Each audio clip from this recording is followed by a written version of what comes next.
आज का हमारा टॉपिक है admission of a new partner. जब एक पार्टनरशिप फर्म में नया पार्टनर एडमिशन लेता है तो कौन कौन से एडजस्टमेंट किए जाते हैं, एक पार्टनर एडमिशन लेता कब है, क्या कंडीशन क्रिएट होती है, वो सारी चीज़ें हम इस वीडियो के माध्यम से थोड़ा समझने की कोशिश करेंगे। तो सबसे पहले हम बात करते हैं, जब एक साझेदार प्रवेश लेता है उस समय उसे कुछ अधिकार दिए जाते हैं। देखो, जब हमारे पास हमारी संस्था में हमारे काम में जब नया व्यक्ति आता है तो उसे कुछ अधिकार दिए जाते हैं कि बिना अधिकार के तो वो कार्य नहीं कर सकता।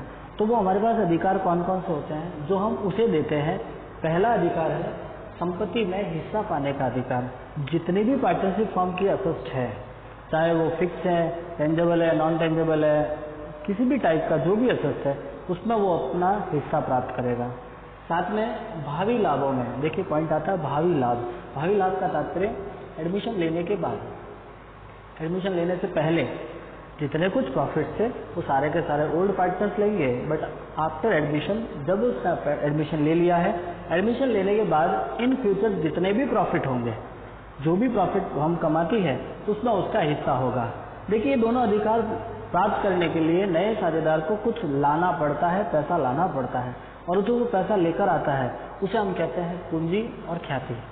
देखिए, पहला अधिकार प्राप्त करना है, संपत्ति में हिस्सा पाना है, तो उसे पूंजी लानी पड़ेगी। क्योंकि देखते हैं हम सामान्य बिजनेस जब स्टार्ट करते हैं, जब सिंगल पर्सन भी बिजनेस स्टार्ट करता है तो विदाउट कैपिटल को बिजनेस स्टार्ट नहीं होता है।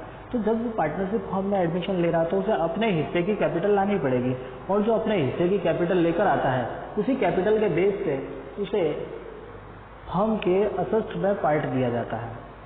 बात करते हैं सेकेंड पॉइंट, गुडविल का। तो क्या होती है गुडविल?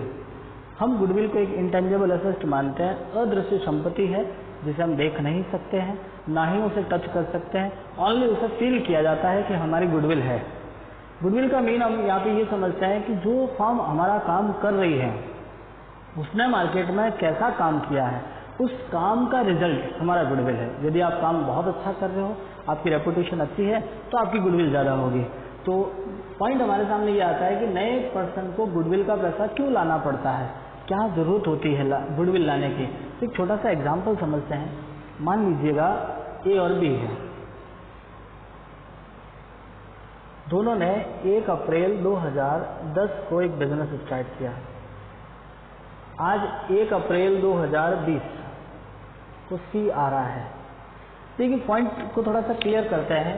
ए और बी दोनों ने मिलकर 1 अप्रैल 2010 का बिजनेस स्टार्ट किया था। 10 साल बाद सी उनके साथ एडमिट होता है। इन दोनों ने जो 10 साल में स्ट्रगल करके एक प्लेटफॉर्म तैयार किया है, वो प्लेटफॉर्म आज सी को मिल रहा है। जितना प्रॉफिट हो रहा है, क्योंकि हम भी जानते हैं प्रॉफिट होता है तो रेपुटेशन के बेस पे होता है। जब इन दोनों ने स्टार्ट किया होगा 1 अप्रैल 2010 को, जब इन्होंने बिजनेस स्टार्ट किया होगा, उस समय उनके पास में इतना प्लेसमेंट नहीं था, लोग उन्हें जानते तक नहीं थे। आज उन्होंने मेहनत किया, मार्केट में अपना गुडविल बनाया, अपना नाम किया, तो उस नाम के आधार पे आज इनको प्रॉफिट मिल रहा है। आज जो बेनिफिट वो अर्न कर रहे हैं, आज जो एक लेवल पे काम कर रहे हैं, तो उसका कारण यही है कि इन 10 सालों में उन्होंने काम किया। इन 10 सालों में जितना भी स्ट्रगल था उन्होंने किया है, और उस स्ट्रगल को करने के बाद आज एक प्लेटफॉर्म तैयार किया है। तो सी को डायरेक्टली प्लेटफॉर्म मिल रहा है। तो कहने का मतलब ये होता है, सी को ये सारा जो समस्याएं इन्होंने फेस की थी वो आज सी को करनी नहीं पड़ेगी। तो इन दोनों ने जो मेहनत करके एक लेवल तैयार किया था, उस मेहनत का फल बाय गुडविल लिया जाता है न्यू पार्टनर से। तो आप समझ सकते हो, असेस्ट में उसको हिस्सा लेना है, संपत्ति में हिस्सा पाना है, तो उसके लिए ख्याति पूंजी लानी पड़ेगी, और भावी लाभों में इन फ्यूचर जो प्रॉफिट होगा उस प्रॉफिट के अंदर आपको गुडविल का पैसा लाना होगा। नेक्स्ट हम बात करते हैं, जब ये तो थे अधिकार है, अधिकार के बाद बात आती है समस्याओं की। जब एक साझेदार प्रवेश लेगा तो बहुत सारी समस्याएं होती है। हम भी एक नॉर्मल से एक एग्जांपल समझते हैं कि जब हमारे घर में एक नया मेंबर आ जाता है तो बहुत सारे एडजस्टमेंट करने पड़ते हैं, बहुत सारी चीज़ों को हमको एडजस्ट करना पड़ता है। ठीक उसी प्रकार से जब पार्टनरशिप हम में एक नया पर्सन आता है तो टोटली हमको 6 पॉइंट आपको एडजस्ट करने होंगे। फर्स्ट, नए साझेदार की पूंजी का निर्धारण करना। जो भी न्यू पार्टनर आपकी पार्टनरशिप फर्म में एडमिशन लेगा वो कैपिटल कितना लाएगा और कैसे लाएगा। लाभ हानि विभाजन अनुपात, जो पहले से दोनों पार्टनर्स प्रॉफिट एंड लॉस बांट रहे थे, आज किस अनुपात में बांटेंगे, क्या चेंज होगा उनका। ख्याति का समायोजन, उनकी गुडविल कैसे एडजस्ट करनी होगी, किस प्रकार से गुडविल लेकर आएगा, असेट्स एंड लायबिलिटीज रिवैल्यूएशन करना होगा, संपत्तियों एवं दायित्वों का पुनर्मूल्यांकन, जो असेट्स पहले से लग रखी है, जो दायित्व आपके पास पहले से है, उनका रिवैल्यूएशन करना है। रिवैल्यूएशन का मतलब हम जानने की कोशिश करते हैं कि देखिए आपने बिजनेस 2010 में स्टार्ट किया था, जो बिजनेस फर्म के लिए आपने बिल्डिंग बनाया था 2010 में, आज 2020 में उसकी कॉस्ट इतनी नहीं रहेगी जितनी 2010 में थी। तो कहने का मतलब था वैल्यू बढ़ता भी है, घटता भी है, कुछ नए पार्टनर्स के लिए, पुराने पार्टनर्स के लिए कहीं ना कहीं दोनों को प्रॉफिट एंड लॉस न होना चाहिए। इसके लिए हम अपने असेट्स और लायबिलिटीज का रिवैल्यूएशन करते हैं। अवितरित लाभ एवं हानि का बंटवारा, जो एक्यूमुलेटेड प्रॉफिट होते हैं नया पार्टनर आने से पहले, जिस दिन उसने एडमिशन लिया उस एडमिशन से पहले जितने भी हमारे पास प्रॉफिट पहले से हम लोगों ने सेव कर रखे थे उन सबको बांटना होगा। उन सबको बांटकर हम आगे का नए सिरे से अपना बिजनेस स्टार्ट करेंगे। और कैपिटल एडजस्टमेंट, इन दोनों ने 1 अप्रैल 2010 को जो पूंजी लगाई थी, आज उसकी 2020 में क्या वैल्यू है, या आज जो 2020 में आपका नया पार्टनर कैपिटल ला रहा है उसकी 2010 में क्या वैल्यू थी, हम एक थोड़ा सा उसका एडजस्टमेंट करेंगे।